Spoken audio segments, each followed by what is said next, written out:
नमस्कार दोस्तों मैंने अभी जियो हॉटस्टार पर इट वेलकम टू डेरी नाम का नया शो देखकर खत्म किया है। शो में टोटल 8 एपिसोड है, 1 घंटे के आसपास की लेंथ है प्रत्येक एपिसोड की। एंड अब से करीब 10 दिन पहले इस शो का फिनाले स्ट्रीम हुआ था। उन दिनों मैं अपने एग्जाम्स के चलते बिजी था, तो फिर आज फाइनली मुझे मौका मिला इस शो को देखने का।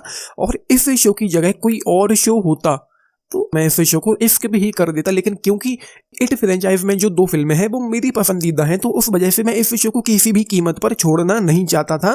तो 10 दिन बाद ही सही, जबकि इतना लेट मैं रिव्यू करता नहीं हूँ, तो 10 दिन बाद ही सही मुझे देखने का मौका मिला, तो मैंने इस शो को कंप्लीट किया है। एंड ये शो जो उन दोनों फिल्मों में जो वो कैरेक्टर था पेनीवाइज द क्लाउन, ये शो उसकी ओरिजिन को बताता है। एंड पहली फिल्म से करीब 26-27 साल पहले के वक्त में सेट है। एंड 1962 में ये शो चलता है। एंड चीजें यहाँ पर इस शो में यूं होती हैं कि यहाँ पर एक कपल है, वो अपने बेटे के साथ डेरी नाम के कस्बे में मूव करते हैं। एंड तभी एक यंग बॉय गायब हो जाता है। एंड उनके आगमन से कस्बे में बहुत बुरी बुरी घटनाएं घटित तो होने लगती हैं, ऐसा इस शो के बारे में लिखा हुआ है। लेकिन मेनली चीजें यही है कि पेनीवाइज की ओरिजिन इस शो में हम लोगों को देखने को मिलेगी। एंड पहली फिल्म से ये शो करीब 26-27 साल पहले के वक्त में सेट है। अगर आपने वो मूवीज ना देखी हो तो भी आप इस शो को देख सकते हैं, लेकिन मैं तो रिकमेंड यही करूंगा कि वो फिल्में पहले देख लो, उसके बाद ही इस शो को देखना।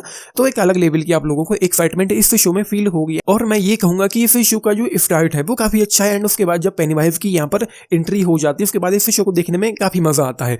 5th एपिसोड का ये वाला सीन मेरे लिए काफी सरप्राइजिंग था, ऑल्दो हॉरिफाइंग जैसा तो मुझे इस पूरे शो में कुछ भी देखने को नहीं मिला है। कुछ एक दो सीन्स थे जो थोड़ा सा अचानक से हम लोगों को सरप्राइज कर देते हैं, और एक वो चीज होती भी है। मैंने अपने किसी वीडियो में कहा भी था कि जब कोई शो वीकली बेसिस पर रिलीज होता है तो उस शो को लेकर के वो वाली एक्साइटमेंट खत्म हो जाती है। 5th एपिसोड से इस शो में मजा आने लगता है जब पेनीवाइज की एंट्री हो जाती है। एंड असली वाला मजा आता है फाइनल एपिसोड में, क्योंकि वहां तक पहुंचते पहुंचते जंगल वाली जो बंदिश थी पेनीवाइज के ऊपर वो खत्म हो जाती है। एंड फिर लास्ट एपिसोड में मजा आता है। जब आप लोग पहुंचे होंगे या आप लोग पहुंचेंगे तो आप लोग समझ जाएंगे। एंड इस शो का जो स्टार्ट है वो अच्छा नहीं है। I mean first episode was quite good, but second episode से शो मुझे पेसिंग वाइज और राइटिंग वाइज कुछ खास अच्छा नहीं लगा है। मीन्स पहले तो शो किसी ट्रैक पर जाता वो दिखता नहीं है, और जो चीजें हैं वो भी कुछ खास रिवील यहाँ पर नहीं होती हैं। हमको पता है कि चीजें जैसे भी हो रही हैं, जिस तरह भी हो रही है, उसके पीछे कहीं ना कहीं पेनीवाइज का ही हाथ है, लेकिन वो दिखता नहीं है, तो ज्यादा कुछ मजा आता नहीं है।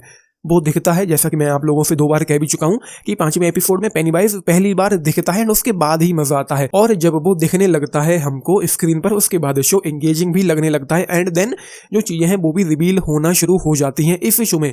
7th एपिसोड में हमको ये दिखाया जाता है कि पेनीवाइज द क्लाउन जब इंसान था तब वो एक बच्चे के साथ जंगल में गया था उसके माता पिता को ढूंढने के लिए, लेकिन वहां पर जंगल में उसके साथ क्या क्या हुआ और कैसे कैसे हुआ वो इस शो में हमको ना तो बताया गया है और ना ही दिखाया गया है।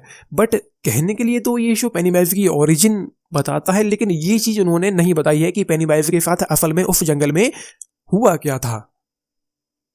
तो उसको लेकर के मैं थोड़ा सा निराश हुआ हूं इस शो से। बाकी यहाँ पर कुछ कुछ ऐसी सीन्स भी हैं जिनको देखकर पहले ही समझ में आ जाता है कि ये कुछ और नहीं, बस किरदारों के मन का बहम ही है। एंड वही निकलता है, जैसे कि सेकंड एपिसोड का ये वाला जो सीन था।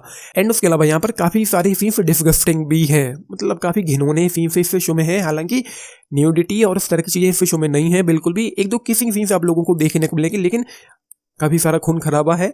एंड उसके अलावा इस शो में जो कैरेक्टर्स हैं, जो दुनिया है, जो प्लॉट है, वो मुझे अच्छा लगा है। बस जो इश्यूज मुझे लगे हैं वो बस राइटिंग और पेसिंग वाइज ही है। सेकंड एपिसोड से लेकर के चौथे एपिसोड तक इस शो में कुछ भी खास नहीं हो पाता है। 5th एपिसोड में जब पेनीवाइज की एंट्री होती है उसके बाद ही हम इस शो को एंजॉय कर पाते हैं, जो कि मेरे साथ हुआ, जो मेरा एक्सपीरियंस रहा है मैंने वैसा ही आप लोगों को बता दिया। एंड एक चीज और है, जो परफॉर्मेंसेस भी इस शो में हमको देखने को मिलती हैं वो भी काफी अच्छी हैं। ये है ये शो, मुझे ये शो पसंद आया है। खास तौर पर फाइनल एपिसोड बहुत अच्छा था। एंड देन 5वें एपिसोड के बाद जो भी चीजें होती हैं वो अच्छी लगने लग जाती हैं। मुझे प्लॉट अच्छा लगा है, लेकिन मुझे ये लगता है कि ये शो जैसा बन करके अभी निकल करके आया है, ये शो उससे कहीं और ज्यादा बेहतर हो सकता था। वो कहीं ना कहीं चूक गए हैं इस शो को हमारे सामने रखने में। एंड जो टोटल लेंथ इस शो की है उसमें भी कहीं ना कहीं काफी गुंजाइश थी कि इस शो को छोटा किया जा सकता था। एंड हो सकता है कि इस शो का कोई प्रीक्वल या कोई मे बी सीक्वल वो लेकर के आए। फिलहाल एंड को देखते हुए ऐसा नहीं लग रहा कि कुछ भी खास बाकी, बट ऐसा मुझे फील हुआ है 1-2 सीन में, फाइनल एपिसोड के एक आध सीन में, कि ये शो मे बी प्रीक्वल पास में जा सकता है। इस शो से पहले की कहानी हमको हो सकता है कि दिखाई जाए, रियलिटी को चेंज करने के लिए, टाइमलाइन को चेंज करने के लिए। तो बस वही है। I go with the 3.5 star out of 5 इस शो के लिए। 10 में से अगर आप लोग पूछे 7.5 स्टार्स आप लोगों ने देखा है, देख रहे हैं, अपने टेक्स जरूर लिख के बताना। बाकी मैं तो ये कहूंगा कि ये शो मस्ट वॉच है। अगर आप लोगों ने वो मूवीज, वो दोनों फिल्में इट नहीं देखी हैं तो जरूर देखना, मुझे काफी पसंद वो फिल्में हैं। तो बस यही है, आप लोगों ने देखा है, अपने टेक्स लिख के बताना। बाकी लाइक शेयर सब्सक्राइब करना चैनल को, वीडियो को and this is Nitish, thank you.